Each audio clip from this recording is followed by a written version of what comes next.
Okay, good morning, and thank you very much for joining us. I am Yori Folani. My guest this morning is Mr.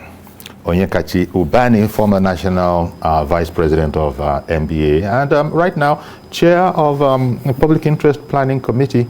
Did I get that right? Yeah, very correct. Okay, there you go. SPIDL. Yeah. So that's a group. Tell us about that, because SPIDL, it's all about Nigeria. Yeah, it is. SPIDL is a section in Nigerian Bar Association.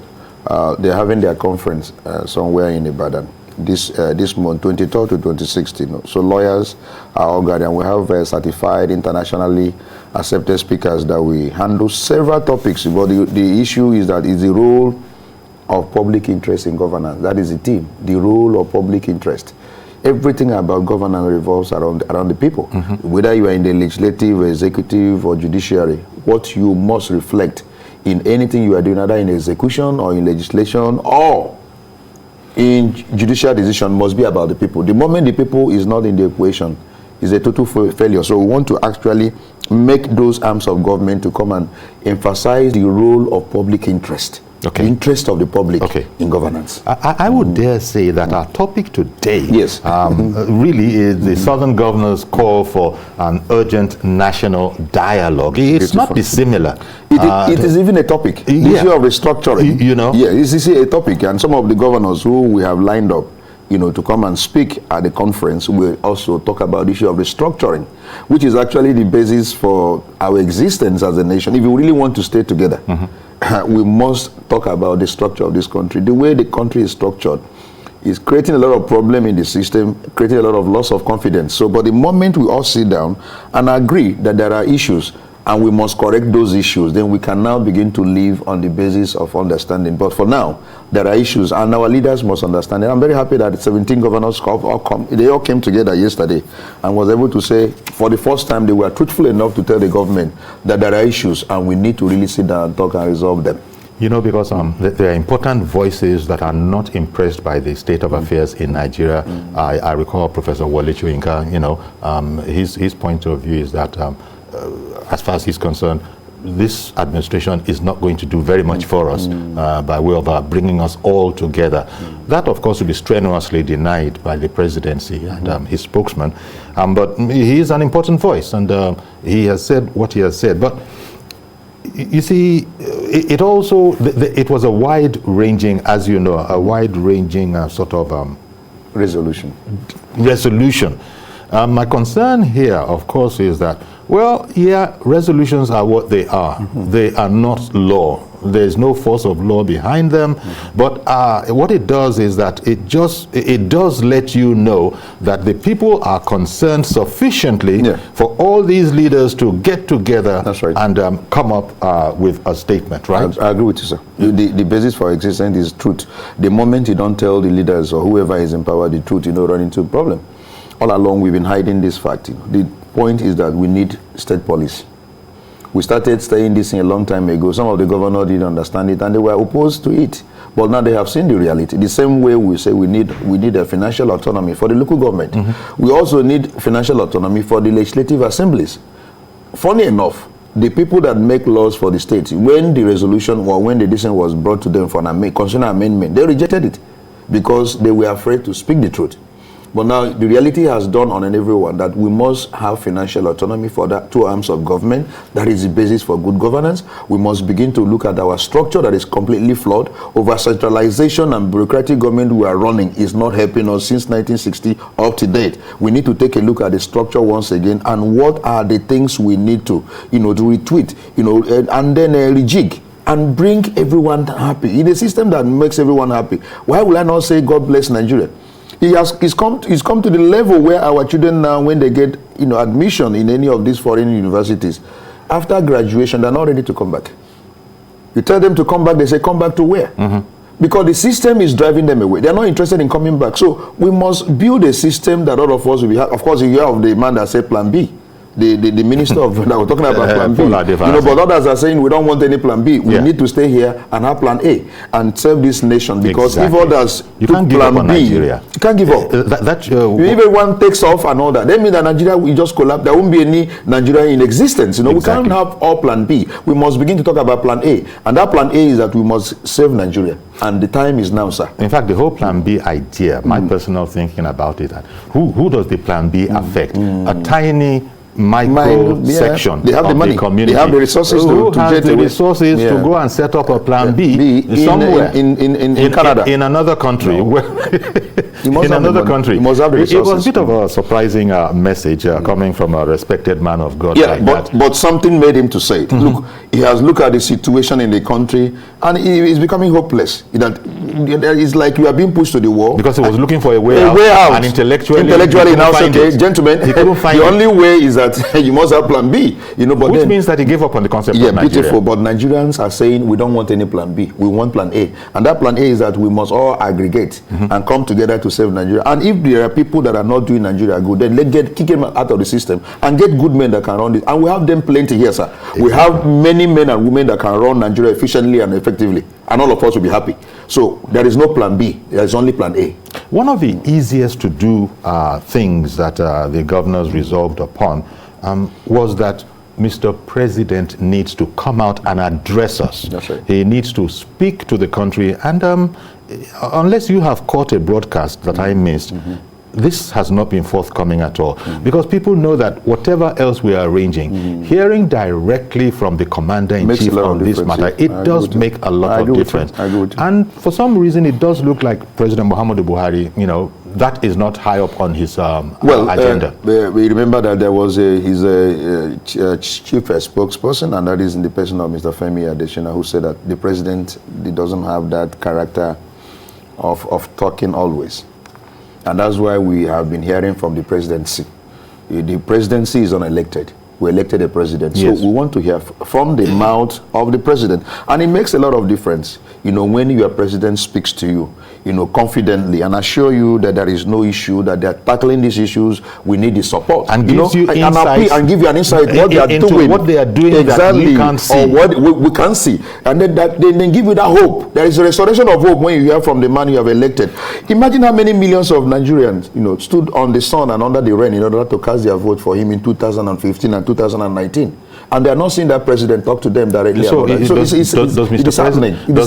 Mr. President really have that luxury that he has taken, that Femi Adesina has said it's not in Mr. President's character? It shouldn't be in his character at this stage. If he wasn't prepared for this, then I see no reason why he should have made us to have hope in him. Because that hope that was actually, raised and now deposited upon him was as a result of the fact that we felt that he can talk to us, he will relate with us, he will feel us, he will know what we are passing through and be able to communicate. But now you are not seeing that man. We are seeing now a faceless presidency who is not elected talking to you. And most times they say things that are very aggravating, very annoying. They are not speaking to you in a soothing manner because they are not elected. So I want that man that we have elected to speak to us. And if the president is listening to this program, I'm appealing to him. I had an opportunity of coming close to him, and I spoke to him on phone once. I said, Mr. President, the moment you maintain the tempo, the love that Nigerians extended to you, you will never lose focus. You will succeed in this nation. I spoke to him on phone. He called me through Mr. Femi Adesina, and I told him and encouraged him, don't lose focus with the people. The moment the policies you are doing does not reflect the interests and aspirations of the people, you run into problem. But the moment you reflect it, I can assure you that you're going to, succeed. So, unfortunately, we're not seeing him. We don't have access to him. He doesn't speak to us, and it's very, very unfortunate. He spoke to you, as you said, on one occasion. Yes, he did. On two occasions. On two occasions, yes. Mr. President spoke to me. Yeah. So, and I encouraged him that he's going to. In fact, I used to tell him, Dissecting. Dissecting means let God give you the strength. You are going to succeed. But I'm not seeing that strength, and I'm not seeing that success. Okay, let's take a package that we have on this particular subject. We'll watch and listen to that, and then come back into studio. 17 states make up the southern part of Nigeria, and they have all had a fair share of the rising insecurity confronting the nation. As they arrive for this crucial meeting in Asaba, they are concerned for the worsening state of insecurity in the states, and the country at large is not in doubt. Only 2 of the 17 state governors were absent, and 2 others were represented by their deputies. After pleasantries, it is time for serious business as they went into a closed-door session. After about 3 hours, the governors emerged with a communique read by the forum's chairman on what they want the federal government to do to end the plethora of challenges bedeviling the country. The federal government should convoke a national dialogue as a matter of urgency.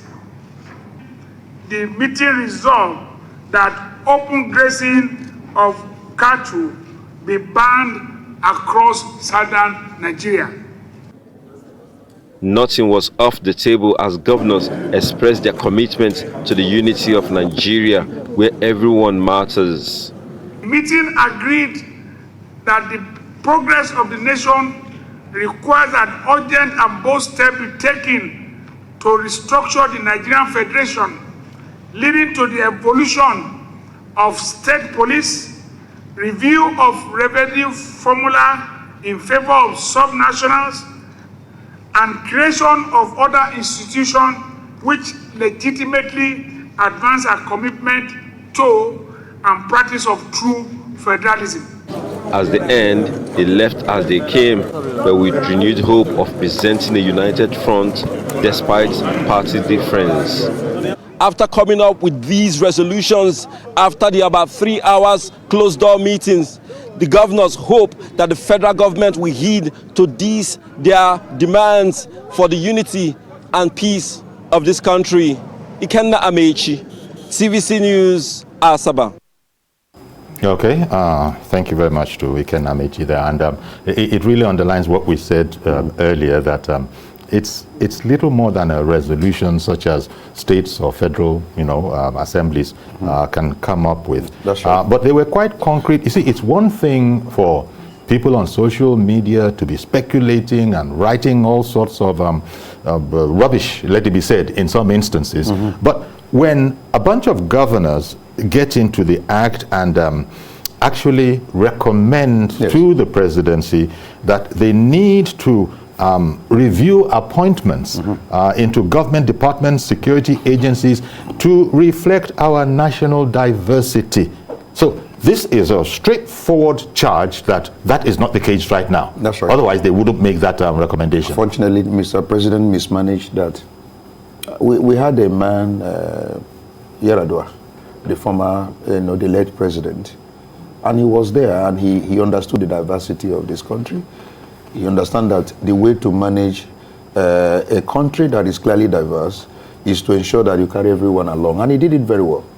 He did it very well, and I think he remained one of the best presidents, that only unfortunately that death, cut him short. The current president has actually not managed issue of our federal system very well. He doesn't understand, that you don't run a proper federal system with diverse interests in such a manner where you take interest only in one section. It will be wrong for an Igbo man to become a president. All appointment, all the security agencies are headed by Igbo. I won't like that. Or you enter one agency, it's only Igbos that are there. This is wrong, and they're using federal system money to run such an agency. That is what is currently going on. But they have tried to debunk that perception. No, the issue of debunking and the reality. Now that you are hearing from the governors. If it's Ubani that is writing, now maybe Ubani is parochial. Ubani wants to pull down the government. But now it is coming from people who are running their federal system. Running the states. And saying, look, in your appointment, you're not reflecting that we are a federal, even the federal character thing, it is not being reflected by the president himself. He's breaching the constitution. Look at all the appointment. He takes somebody away, he brings in somebody from the same environment, and I don't know how he feels. And I don't even know those who recommend, how they feel. Because I once asked questions, sir.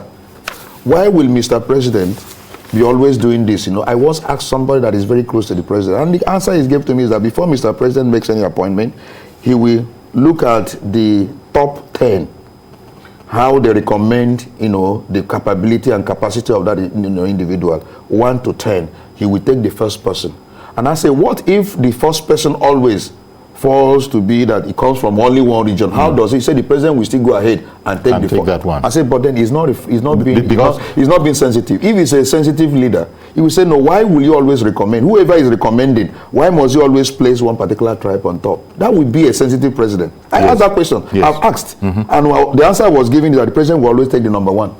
Yeah, but the president is a thinking man. Yes. You know, he knows the implication of doing certain things. Yes. And I guess let's leave that for now. I hear we've been joined by Charles Aniago, the Commissioner for Information in Delta State.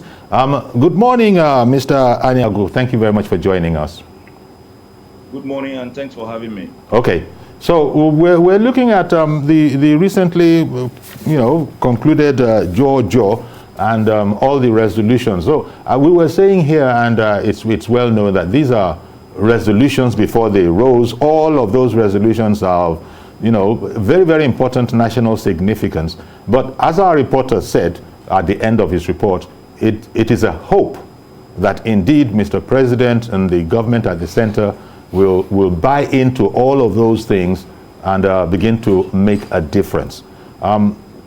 What is your, how optimistic are you that serious men, such as 17 governors, no less, coming up with these kind of recommendations?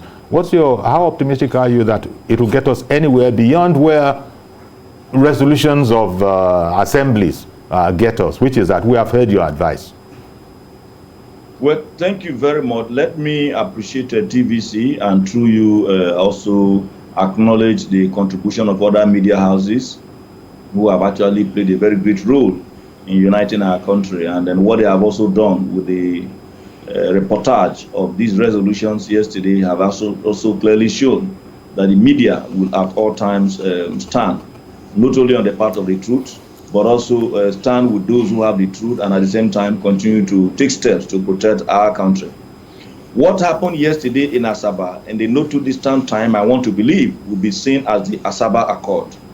Many may be seeing it just from the point of the issue of security challenges of the moment, but for me and a good number of others I've interacted with, it's the beginning of a new dawn.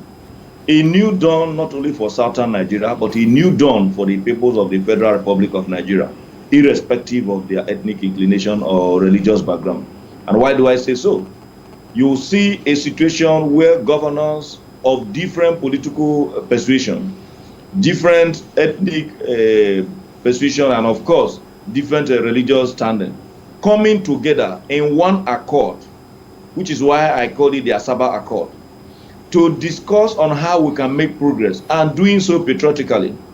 What they have done is not only to save us from progressing to the precipice, but is aimed at further uniting our country. And I want to believe that their colleagues in the northern region, or in the northern part of the country, will see the need to also re-echo the issues very, very clearly enunciated by the 17 governors of the southern region, with 15 clearly in attendance.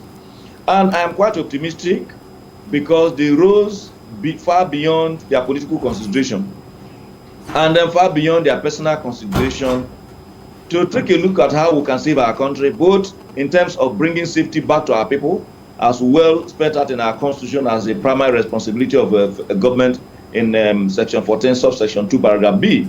And at the same time, they were also able to realize that there is the need to come together to save our country from progressing dangerously, as it were, to a point where we would have fallen into the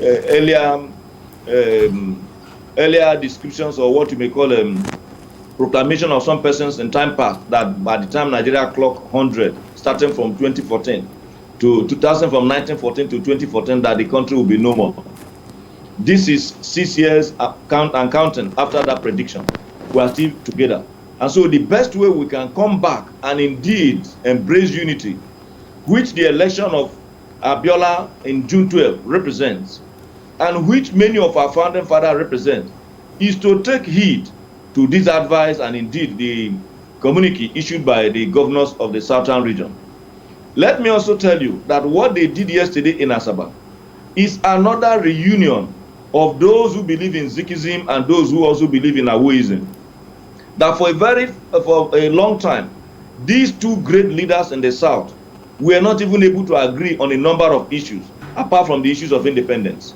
And now we now have leaders who have emerged from 17 states that were once under the leadership of these two great leaders, talking about Nnamdi Azikiwe and Awo, two of them of blessed memory, to agree and not to begin to talk about what their political party says or what their religion says, and of course, what their different ethnic group may have pursued. One also interesting thing is that even before now, our different ethnic groups have held this position on the need for us to come to a round table, not for the purpose of the dismemberment of our country, but for the purpose of clearly defining how we can exist as an entity with all respect to unity, which your guests in the studio have clearly pointed out, with all respect to justice, with all respect to fair play, and with all respect to love and respect for one another. So that's the convocation of the national dialogue. I guess they choose their words properly there. Well, carefully, I meant to say. I guess they choose their words carefully there, since everybody seems to be afraid of a sovereign national conference. But they say, look, yes, national dialogue, even in a home between you and your children, not even between you and your wife, because you may want to say that your wife may have come from another background, but between you and your children that may have emanated from your loins. A time comes where you sit down to discuss with them, because they may have risen beyond where they are just children that you give orders. Once they are past the age of 18, you begin to also seek their opinion on certain issues as to how you can progress for you to have a very, very worthy and a peaceful family. Nigeria has gone beyond the era where one person can sit down and think of how to give the other people orders. You will need to discuss, what do I bring to the table, and then what do you take away from the table? So that at the end of the day, we will continue to take advantage of this huge country with a very large population that we have. It's a blessing that we are toiling with. No reasonable Nigerian will want the dismemberment of this country. But for it to exist, just like the governors captured in the first point of that particular accord, is that we believe in the indissolubility of Nigeria, but based on equity and justice, which means there is a condition precedent. That the condition on which we continue to enjoy this Nigeria is that all of us are treated as equals. That the condition on which we can continue to enjoy and exist in this Nigeria is that justice and fair play remains. And to the best of my knowledge, I think this administration can be found wanting in that regard. And that's the reason why it is important that the president and indeed other well-meaning Nigerians take advantage of these very, very timely advice coming from leaders who are of different political persuasion, and of course from different ethnic and religious groups. That is just Nigeria speaking, and I am confident that these governors will stand true to what they have talked about, and that other well-meaning leaders in the country will also support what they have said here in the Asaba, which I call Asaba Accord. You know, I'm going to go ahead and assume, just one more question, I'm just going to go ahead and assume that the president is perfectly aware of goings on in the country. Now, why I brought this up is the fact that the governors, again... may not be very correct. Okay.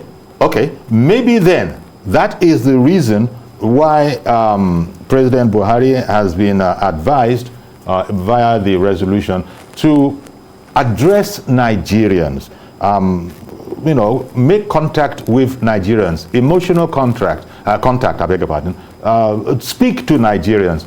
We've heard from his spokespeople that, well, different strokes for different folks, different people have different styles, but that the governors felt a need to add this bit, that, President Buhari should address Nigerians. I guess that they must have felt that it can do a heck of a lot if the president would just, as it were, openly address his people and tell them things that are going on. No matter what anybody thinks, President Buhari is our president. He's the president of the Federal Republic of Nigeria. And the best we can do is to continue to support him and pray for him to succeed. Because when he succeeds, Nigeria succeeds. But unfortunately, we have had cause to continue to listen to spokespersons who at best insult the sensibilities of most Nigerians. Sometimes I find it difficult to listen to Femi Adesina. Because oftentimes when he responds to issues, he does so believing that every other Nigerian should not even have any point to disagree with whatever the government have done or what is happening in the polity. But when the president speaks to us as our father, we are able to also feel what he feels. He needs our support to be able to realize whatever good intentions he has for us as a country. But where many souls are killed, not one. In other countries, even when one person is killed, the president come out to show not only remorse, but to show a very high level of empathy and sympathize with the people for us to know that we are in it together with him. But here we are. Communities are sacked. Individuals are killed on a daily basis. Some of those who may have fallen prey to these marauders may have one time in the past also discussed the goings on in our country. Who knows? Both of us are talking about it today. What knows what is going to happen tomorrow? We are not even too sure of the next day. And that is why this decision of certain governors is very timely.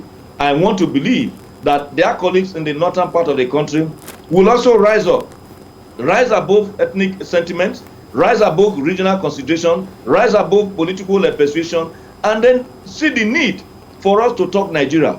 For far too long, Nigeria has been placed under the table. This is the only time we can begin to think of how to put our country on the table, so that when we negotiate, we are talking about a country that we can see. Not that we are negotiating and then stepping our foot on our country that has given all of us the opportunity to rise and possibly realize our God-given potentials. And that is the more reason why the president needs to rise up and resume duty. It does appear, like many persons have argued, that the president is off duty. We want him to return to duty. When he campaigned, he told us that he's going to be a president for all, and a president for nobody, but a president for everybody. But many have argued, based on precedents and what they may have called body language, that the president tend to have acted as if he's president of somebody and not that of everybody. We want our president to be our president. I will be very happy to see him act as our president, take steps where, just like what happened in time past, I have had the privilege of serving in a place like Yobe.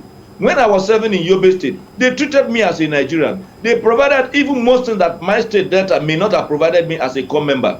I listened to Nyangodo talking about how it was for him when he was in the University of Ibadan, that he even won as a student union president, having contested against a Yoruba man, and won that country, where somebody who is an Hausa man and of Hausa background, well known, being the mayor, if possible, in this instance, the governor of my state. What I want is development, irrespective of where that person may have come from. Let us return to that Nigeria. And Buhari is at that particular point where he can bring us back to that Nigeria, where I don't care where my governor is from, where I may not even care who becomes the minister. But all I want is that my country function and that my children will not begin to ask me, why did I not decide to take them outside the shores of Nigeria? Yeah. I believe in this country.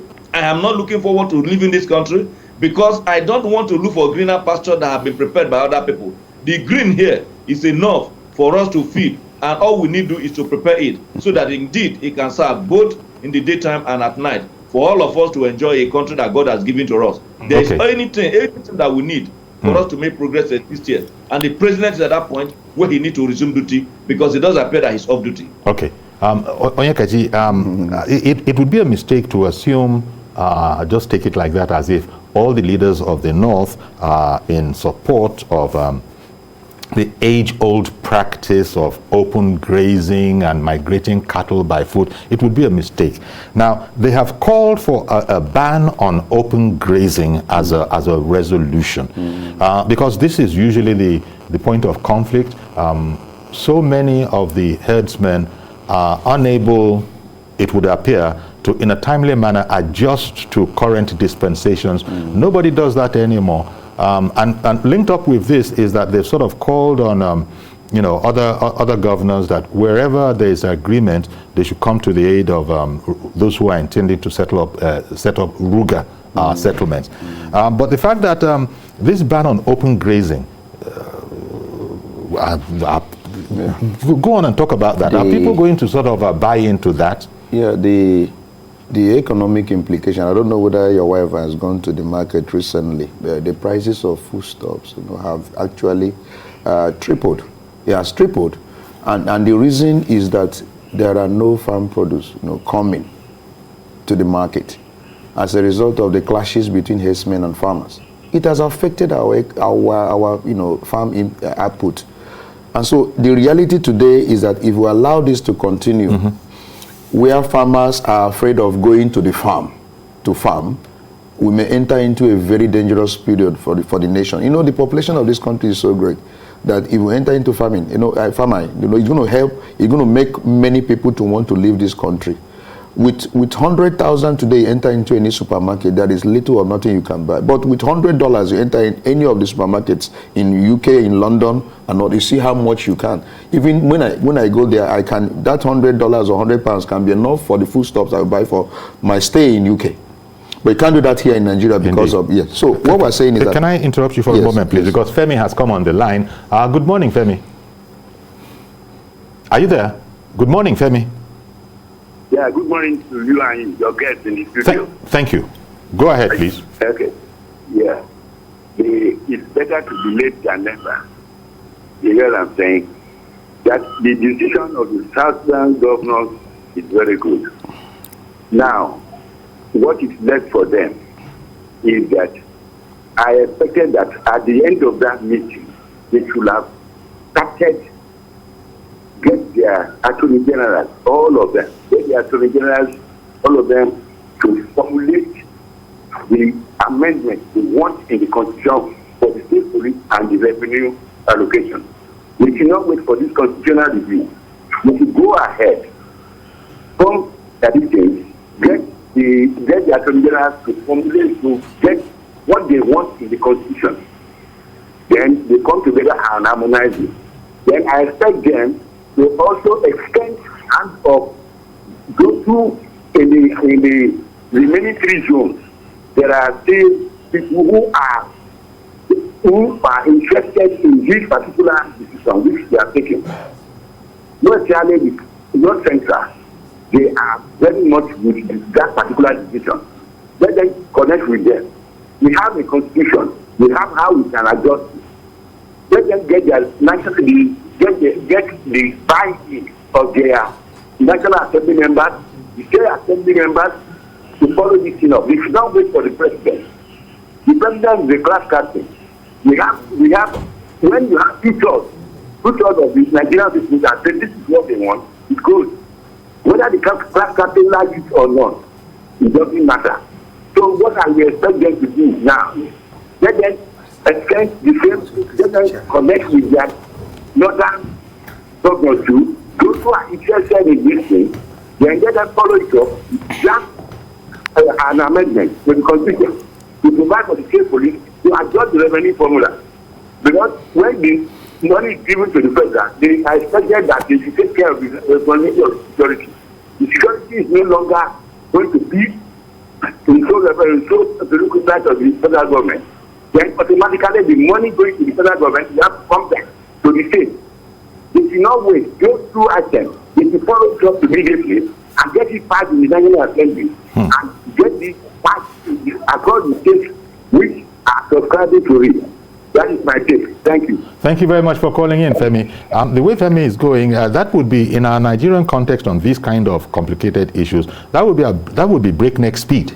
Yeah, what he's trying to say that there must be a more practical activity by the governors apart from a resolution. The resolution. Passing resolution is good, but if you see what Ahmed Bola Tinubu did while he was governor, he used this current vice president, who was his attorney general, to pursue most of the issue of a restructured state by going to court.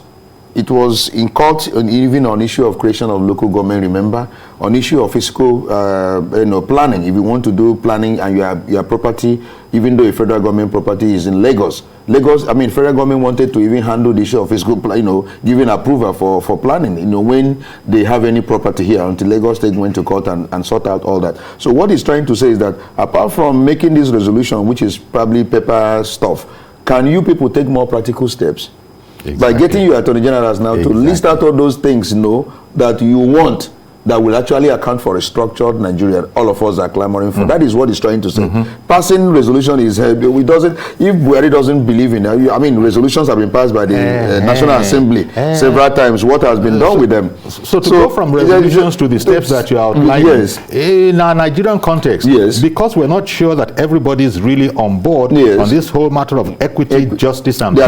They are not. Even when they did that, somebody, I don't know, a former governor, a senator, was calling the governors that they are trying to secede. Yeah. Whereas they made their resolution very explicit that indivisibility of this country is a priority, that they don't want disunity, that they don't want a united country. They started with that statement. So why would you now want to now call them, that they want to secede? So it's important we understand where we are coming from. These guys believe in unity of this country, but then the basis for unity is that it must be based on equity and justice. That is clear.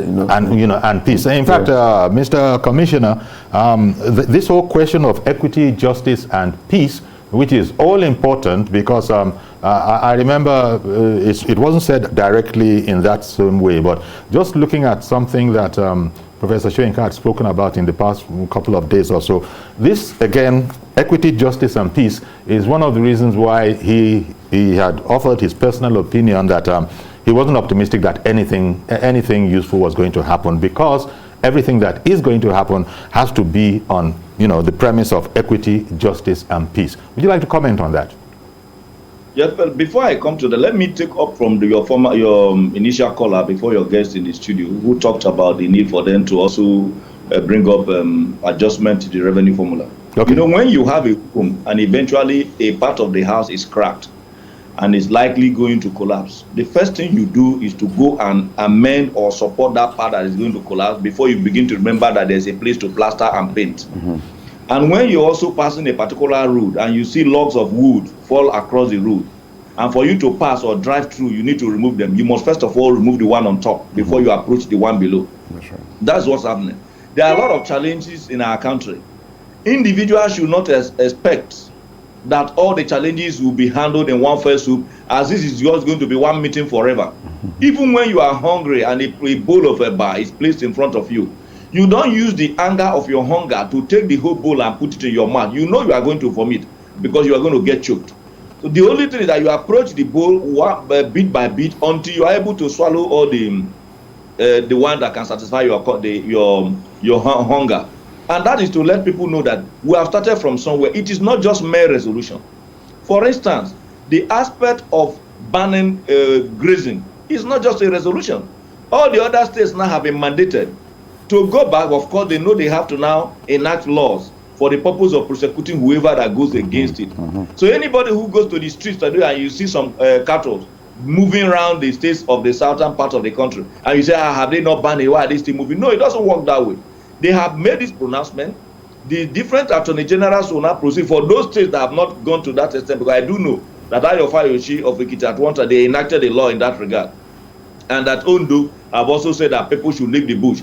All we need to do is to now be able to harmonize and enact laws across the 17 states of the southern region.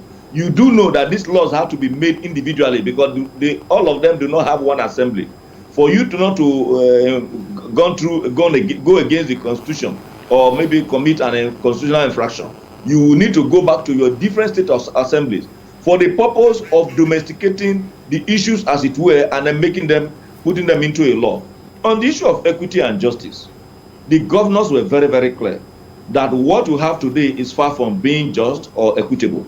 And that is why they have advised the president that even in appointing those who hold sway in the security agencies, are we saying that we cannot be very, very nationalistic in approach?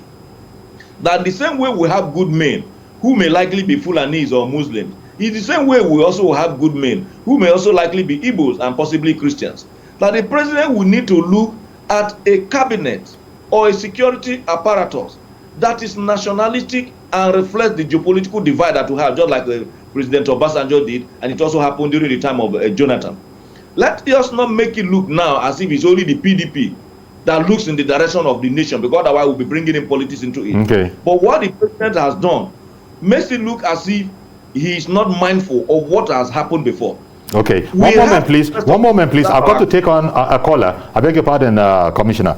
Reverend Dominic, good morning, sir. Good morning, Yori. Good morning to my friend and my brother, Barrister there. Thank you, Reverend. Yori, if I can hear you clear. Yori, yesterday we discussed about, putting guns in the hands of Dick and Tom and Harry in the name of vigilante. I was listening carefully to the resolution of these certain governors. I thought the first thing first is security. That we certain governors have agreed in state police. instead of giving guns to everybody, there are already many guns in the wrong hands. And you cannot check vigilante, as we said yesterday. When they said that, the northern governors can also agree on that. So this journey of changing constitution to have a state government come easy. When we got my here about 8 or 7 years ago, who is going to be the next president after your dog died? We invoke the doctrine of necessity, and we change the constitution within a few hours to bring the vice to become a president. Can't we invoke the doctrine of necessity in security now to bring state police? Because the problem here is security. Whether it's in north, south, or west, or east, whether injustice or not injustice, the main vein of issue now is security. Can't we invoke the doctrine of necessity to bring state police? That to compounding our problem, giving guns to what we call vigilantes, which you cannot checkmate. These guns will hunt us tomorrow. We have already a bad situation.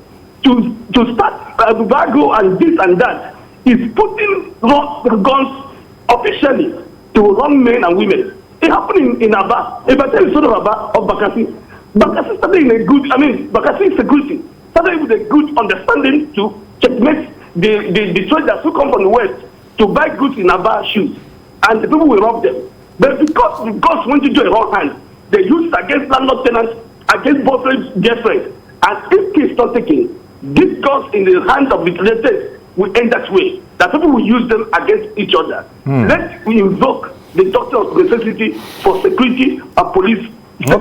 Okay, Reverend. Thank you very much for calling. Luckily, we have a lawyer in the house. Is there a place for the doctrine of necessity? No, what he's trying to say is that, we have amended our constitution, especially on electoral matters, without the bottleneck, that say, it's going to be laborious, it's going to take too long a time and all that. In the light of this insecurity that is actually ravaging the country now, can't we look at that provision of the constitution, that centralized policing system, and decentralize it? And don't allow every Tom, Dick and Harry now to be carrying gun with this issue of vigilante creation that is being done. It's part of the topic we're going to discuss in our speed up. The issue of vigilante, the regional vigilantes, how feasible, for development and all that, security of the state. So it's important that point he has raised. Giving guns to every Tom and Dick and all that is going to create problem when eventually you have your state police.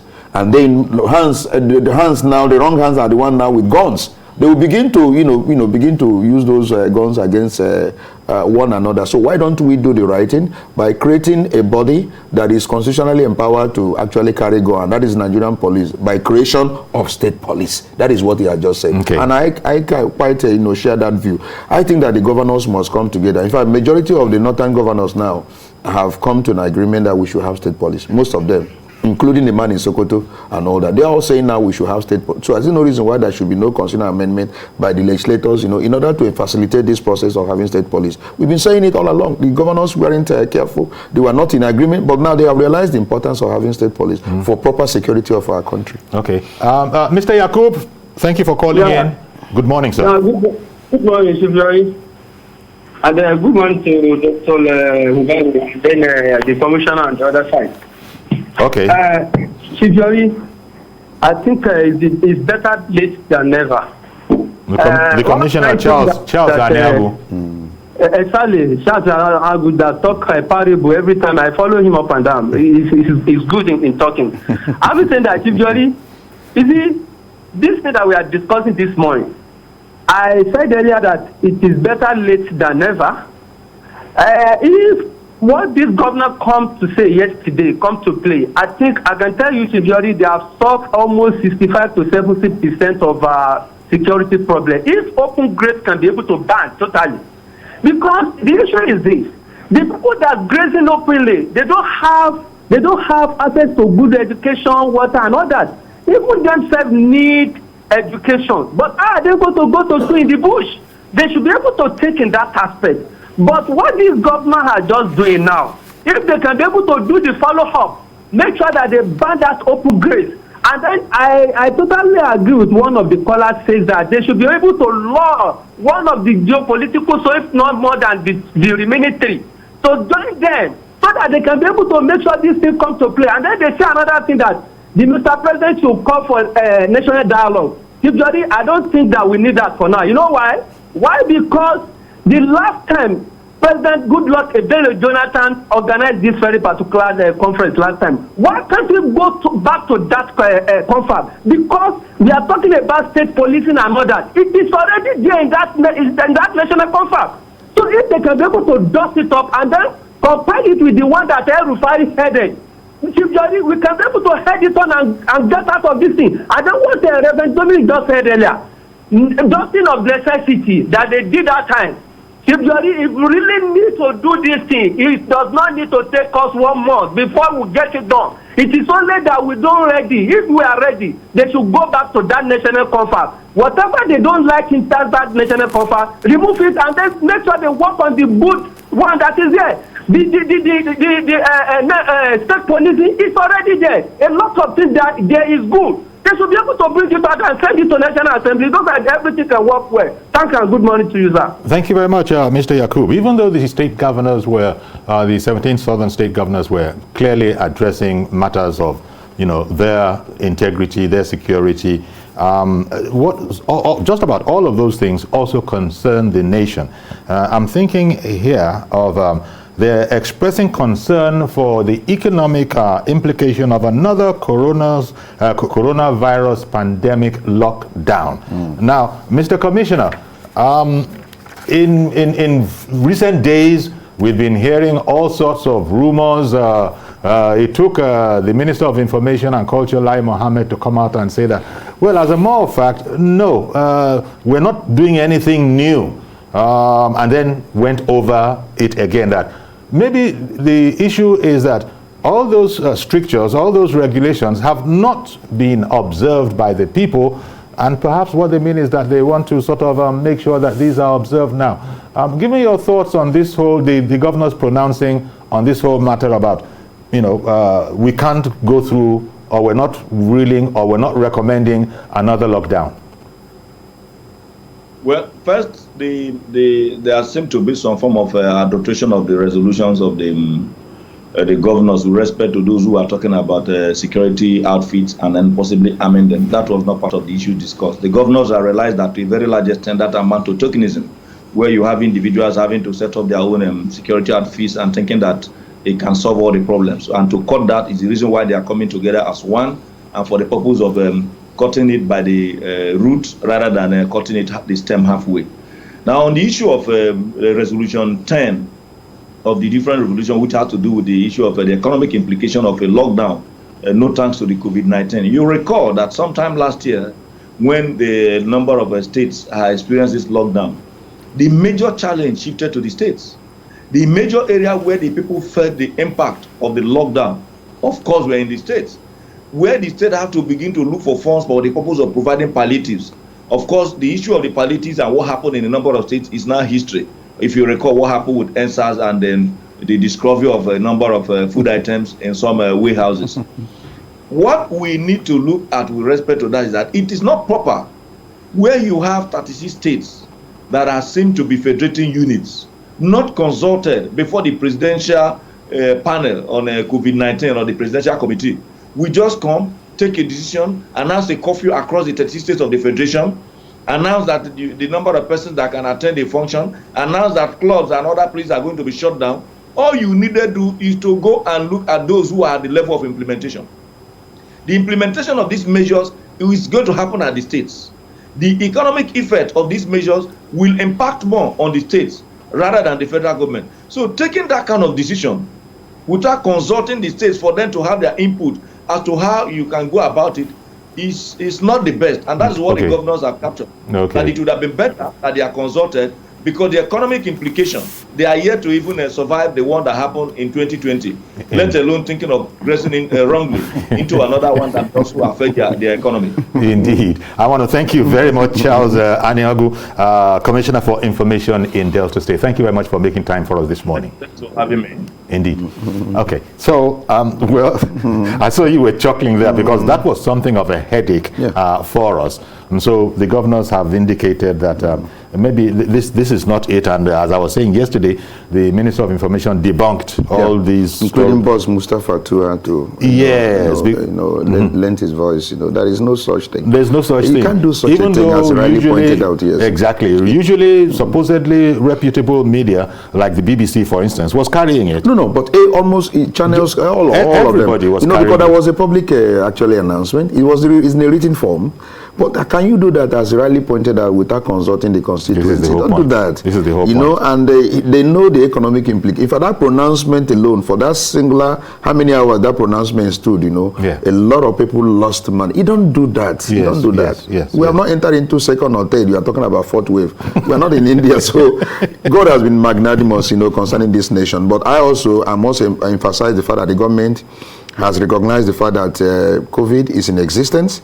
So we all have to be careful, both in public and private places, to protect our lives and all that. So taking that proactive measure, but don't do it in such a manner to destroy the economy. And cause panic in the land. Well, I want to thank you as well, Mr. Onyekachi Ubani, former second National Vice President of Nigeria. And I'm looking forward. I'm going to keep an eye on... on the speeder. Yes, we're inviting all the media houses. I've written to TVC and also to other channels. That's cool. So please, we want you guys to come, because many speakers, we come and talk about this situation of the country. It's a public interest matter. It's about Nigerian questions. So many issues will come up and then resolve. We need to help the government to run a successful governance. So come, you are welcome, sir, to Ibadan. Thank with you the very much. bakeries and amala and the wedus, so it's going to be plenty. Indeed. Thank you very much, Onyekachi Ubani. Okay, so that's our program today. Thank you very much for being able to join us. I hope you can do so tomorrow as well, as you enjoy your holidays, because that's another point. Yes. People are on holidays. We don't envy you. We've taken it. It's part of our lot. It doesn't matter what the holiday is. We will always be here, God willing. So thank you very much for joining us. Do what you can to, be in compliance with COVID regulations. You want to mask up. You want to observe the social distancing. You want to wash your hands frequently. Oh, okay. You also have to pray. By the way, the most important one, see what you can do about the anti-coronavirus. Because there are too many people that are exercising their freedom to not take it. Vaccination. Exactly, to not take that vaccination. So that's our program today. Please join us tomorrow for a fresh edition. I am Yori Folarin. Bye-bye for now.